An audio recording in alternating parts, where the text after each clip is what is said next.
జై గురుదేవ్. జన్మనాం నరజన్మ దుర్లభం అని ఆర్యోక్తి.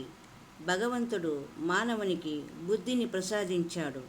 ఆ బుద్ధిని మాధవ సేవకు వినియోగించిన వారే ధన్యులు. పశుపక్ష్యాదులకు లేని అవకాశాలను దైవము నరులకు ప్రసాదించినందువలన మనము ఆ సర్వేశ్వరునికి సర్వదా కృతజ్ఞులమై ఉండవలేను. అందుకే శ్రీ మదాంధ్ర భాగవత రచనలో బమ్మెరపోతన గారు సుధాముని కథను వివరిస్తూ, శ్రీకృష్ణుడు సుధాముడు అనే భక్తుణ్ణి 3 వరాలు కోరుకోమంటారు. అప్పుడు సుధాముడు ఇలా ప్రార్థిస్తాడు: నీ పాద కమల సేవయు నీ పాదార్చకులతోడి నెయ్యమును నితాంత అపార భూతదయ్యును తాపసమందారా నాకు దయసేయగదే. నీ పాద కమల సేవయు నీ పాద కమల సేవయు నీ పాదార్చకులతోడి నెయ్యమును నితాంత అపార భూతదయ్యును తాపసమందారా నాకు దయసేయగదే అని సుధాముడు కోరుకుంటాడు.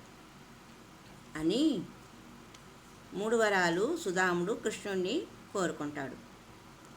డబ్బు చుట్టూ పరిభ్రమిస్తున్న నేటి సమాజంలో కొంత సమయమైన దైవ ధ్యానమునకు కేటాయిస్తారని ఆశిస్తూ,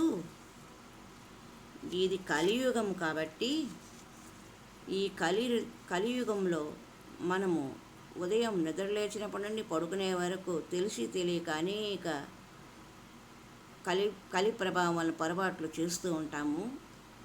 వాటి నుండి విముక్తి పొందడానికి ఇష్టదేవతా ప్రార్థనా శ్లోకాల్లో ఒకటైన కలినాశన మంత్ర శ్లోకంతో